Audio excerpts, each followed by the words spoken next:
Hi అండి, welcome back to Anusha Ram Cherukuri. నేను మీ అనూష. ఈరోజు వీడియోలో నేను చూపించే రెసిపీ శనగచారు చేసి చూపిస్తానండి. చాలా టేస్టీగా ఉంటుంది, చాలా సింపుల్గా ప్రిపేర్ చేసుకోవచ్చు అనమాట.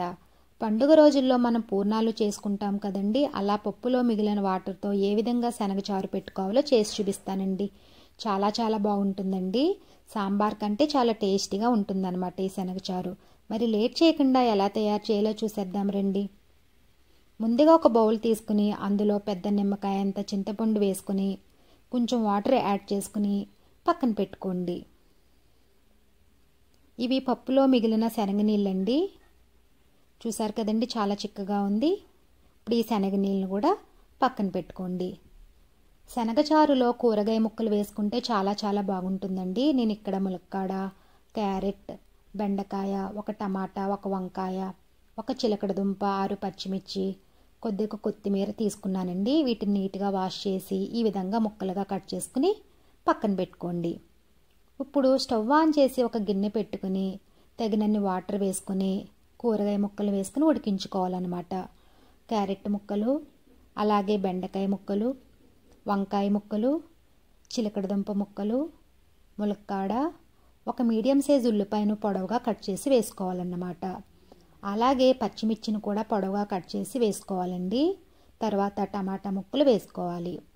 ఇప్పుడు ఇందులో కొద్దిగా పసుపు వేసుకుని ఒకసారి కలుపుకొని కూరగాయ ముక్కలు 70% ఉడికించుకోవాలన్నమాట. మీడియం ఫ్లేమ్లో పెట్టుకుని మూత పెట్టి ఉడికించుకోవాలండి.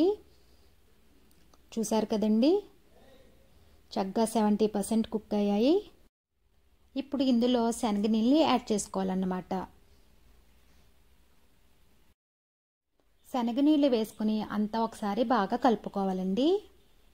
ఇలా కలుపుకున్న తర్వాత ఇప్పుడు ఇందులో రుచికి సరిపడా ఉప్పు, అలాగే 1 స్పూన్ కారం వేసుకుని అంతా బాగా కలిసేలా కలుపుకొని మూత పెట్టి 2 నిమిషాలు మరగనివ్వండి. చూసారు కదండి, ఈ విధంగా మరిగిన తర్వాత ఇప్పుడు ఇందులో చింతపండు రసం యాడ్ చేసుకోవాలన్నమాట. పులుపు చూసి వేసుకోండి.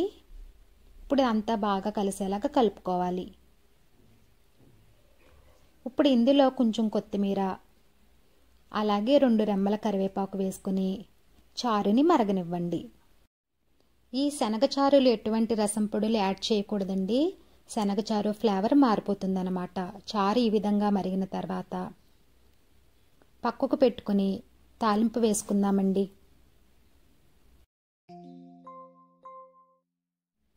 ఇప్పుడు ప్యాన్ పెట్టుకుని 1 టేబుల్ స్పూన్ ఆయిల్ వేసుకోవాలండి. నూనె వేడయ్యాక కొంచెం మెంతులు, 1 స్పూన్ ఆవాలు, 1 స్పూన్ జీలకర్ర, 1 స్పూన్ మినపప్పు వేసుకుని ఫ్రై చేసుకోవాలి.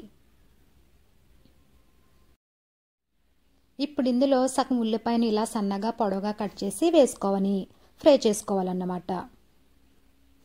చూసారు కదండి, ఉల్లిపాయ ఈ విధంగా ఫ్రై అయిన తర్వాత ఇప్పుడు ఇందులో 2 ఎండుమిర్చిని ముక్కలుగా చేసి వేసుకోవాలన్నమాట.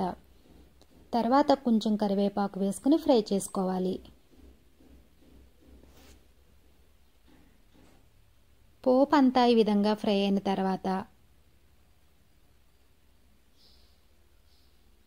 ఇప్పుడు ఇందులో కొంచెం ఇంగువ వేసుకుని కలుపుకొని స్టవ్ ఆఫ్ చేసుకోవాలండి. చూసారు కదండి, ఇలా ఫ్రై అయిన తర్వాత చారులో వేసుకోవాలన్నమాట.